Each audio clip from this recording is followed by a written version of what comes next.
10 பாட்டு தொடர்பான செய்திகளை எளிமையாக மனதில் பதிய வைக்கிறது எப்படி, முழு மதிப்பெண்கள் பெறுவது எப்படி, அதுதான் நம்ம பார்க்க போகிறோம்.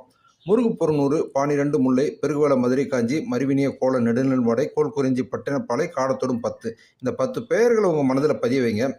திருமுருகாற்றுப்படை, பாடியவர் நக்கீரர், பாட்டுடைய தலைவன் முருகன், அடி அளவு 317. இப்படி ஒவ்வொரு பாடலோடையும் அது தொடர்பான செய்திகளையும் சேர்த்து உங்கள் மனதில் நீங்கள் பதிய வைங்க.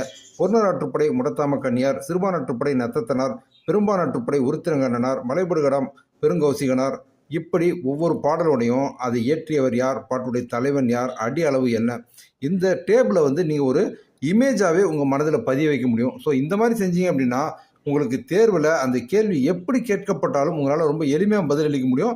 குறைந்தபட்சம் 10 பாட்டு தொடர்பான ஒரு 100க்கும் மேற்பட்ட தகவல்களை இந்த முறையில் நீங்கள் மனதில் பதிய வச்சுக்கலாம். ஸோ அதுலேருந்து வரக்கூடிய எந்த கேள்வியாக இருந்தாலும், எப்படி கேள்விகள் கேட்கப்பட்டாலும் நிச்சயமாக உங்களால் விடையளிக்க முடியும். இது மாதிரியான பாடத்திட்டம் பற்றின எளிமையான வீடியோக்களுக்கு நம்ம சேனலை மறக்காம சப்ஸ்கிரைப் பண்ணிக்கோங்க.